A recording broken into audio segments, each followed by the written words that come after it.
Such was the law that assailed me as I pushed to completion with an elderly obstinacy the work of restoring my ancestral home.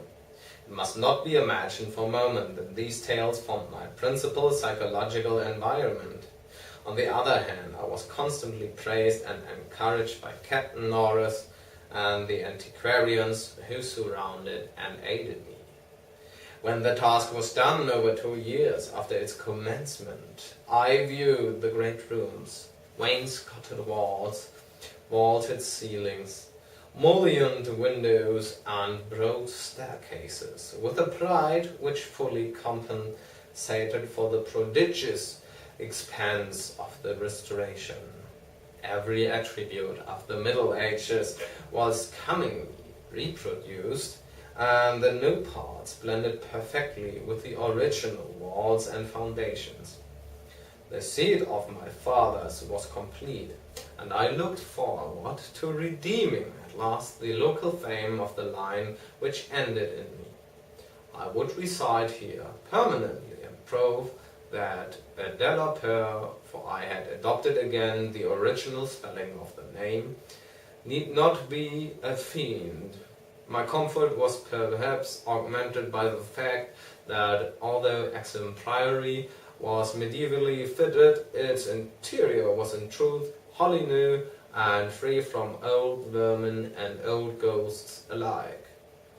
As I have said, I moved in on July 16, 1923. My household consisted of 7 servants and 9 cats, of which latter species I am particularly fond. My eldest cat, Niggerman, was 7 years old and had come with me from my home in Bolton, Massachusetts. The others I had accumulated whilst living with Captain Norris' family during the restoration of the Priory. For 5 days our routine proceeded with the utmost placidity, my time being spent mostly in the confidence of old family data. I had now obtained some very circumstantial accounts of the final tragedy and flight of Walter Delapeur, which I conceived to be the probable contents of the hereditary paper lost in the fire at Carfax. It appeared that my ancestor was accused with much reason of having killed all the other members of his household, except 4 servant confederates in this league, about 2 weeks after a shocking discovery which changed his whole demeanor, but which, except by implication, he disclosed to no one save, perhaps, the servants who assisted him and afterward fled beyond reach. This deliberate slaughter, which included a father, 3 brothers and 2 sisters, was largely condoned by the villagers and so slackly treated by the law that its perpetrator escaped honored, unharmed and undisguised to Virginia, the general whispered sentiment being that he had purged the land of an immemorial curse. What discovery had prompted an act so terrible I could scarcely even conjecture. Walter Delapeur must have known for years the sinister tales about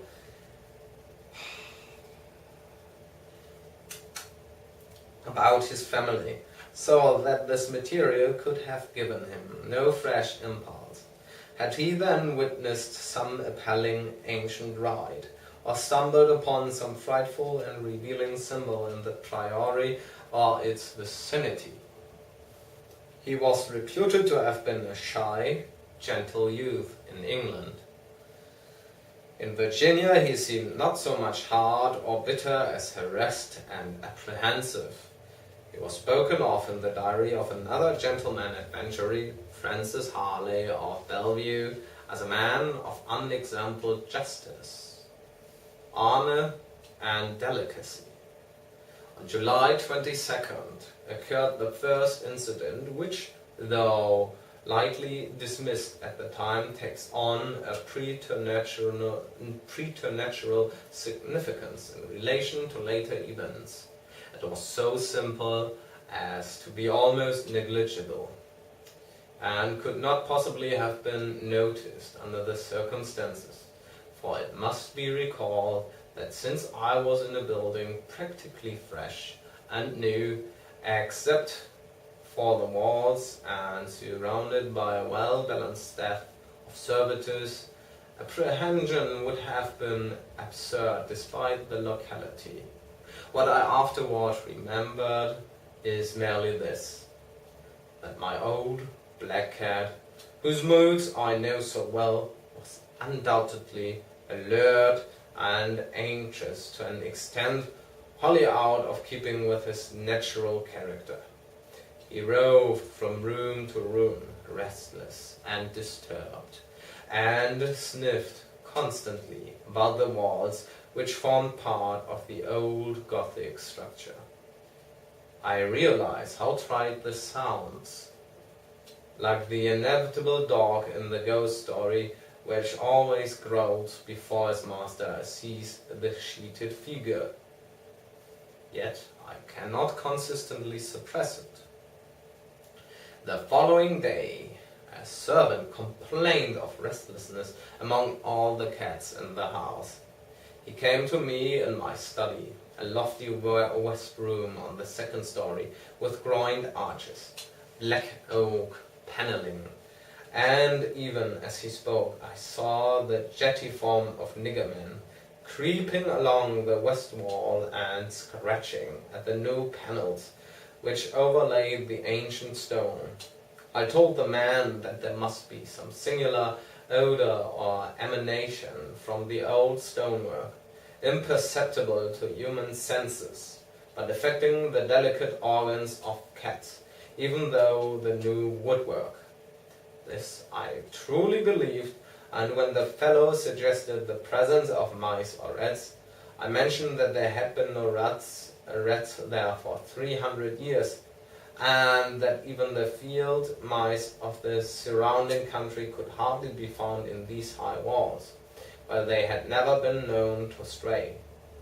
That afternoon I called on Captain Norris, and he assured me that it would be quite incredible for field mice to infest the priory in such a sudden and unprecedented fashion.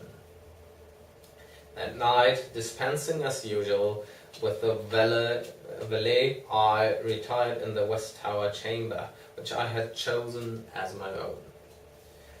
Reached from the study by a stone staircase and short gallery, the former partly ancient, the latter entirely restored. This room was circular, very high, and without wainscoting, being hung with arras which I had myself chosen in London. Seeing that Niggerman was with me, I shut the heavy Gothic door and retired by the light of the electric bulbs which so cleverly counterfeited candles, finally switching off the light and sinking on the carved and canopied four-poster, with the venerable cat in his accustomed place across my feet. I did not draw the curtains, but gazed out at the narrow north window which I faced. There was a suspicion of aurora in the sky, and the delicate traceries of the window were pleasantly silhouetted. At some time I must have fallen quietly asleep, for I recall a distinct sense of leaving strange dreams when the cat started violently from his placid position. I saw him in the faint auroral glow, head strained forward, 4 feet on my ankles, and hind feet stretched back behind. He was looking intensely at a point on the wall, somewhat west of the window, a point which to my eye had nothing to mark it, but toward which all my attention was now directed. And as I watched, I knew that Niggerman was not vainly excited. Whether the arras actually moved, I cannot say. I think it did, very slightly. But what I can swear to is that behind it I heard a low, distinct scurrying as of rats or mice. In a moment the cat had jumped bodily on the screening tapestry, bringing the affected section to the floor with his weight, and exposing a damp, ancient wall of stone, patched here and there by the restorers, and devoid of any trace of rodent prowlers. Nigger man raced up and down the floor by this part of the wall, clawing the fallen arrest, and seemingly trying at times to insert a paw between the wall and the oaken floor. He found nothing, and after a time returned wearily to his place across my feet. I had not moved, but I did not sleep again that night. In the morning I questioned all the servants and found that none of them had noticed anything unusual, save that the cook remembered the actions of a cat which had rested on her windowsill. This cat had howled at some unknown hour of the night, awaking the cook in time for her to see him dart purposefully out of the open door down the stairs. I drowsed away the noontime, and in the afternoon called again on Captain Norris, who became exceedingly interested in what I told him. The odd incidents, so slightly, yet so curious, appealed to his sense of the picturesque, and elicited from him a number of reminiscences of local ghostly lore. We were genuinely perplexed at the presence of rats, and Norris lent me some traps and Paris green, which I had the servants place in strategic localities when I returned.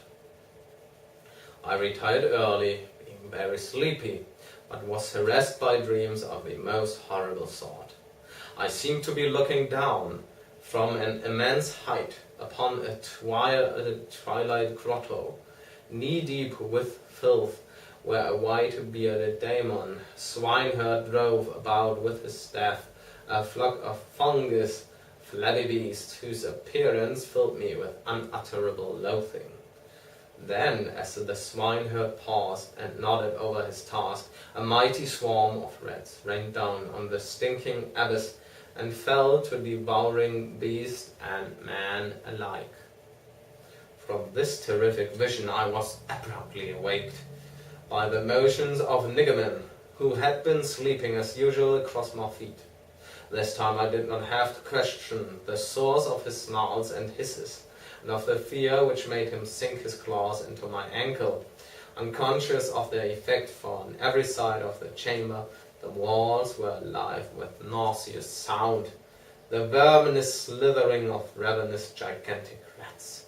There was now no aurora to shew the state of the arrest, the fallen section of which had been replaced, but I was not too frightened to switch on the light. As the bulbs leapt into radiance, I saw a hideous shaking all over the tapestry, causing the somewhat peculiar designs to execute a singular dance of death. This motion disappeared almost at a rest, with the long handle of a warming pan that rested near, and lifted one section to see what lay beneath. There was nothing but the patched stone wall, and even the cat had lost his tense realization of abnormal presences. When I examined the circular trap that had been placed in the room, I found all of the openings sprung, though no trace remained of what had been caught and had escaped.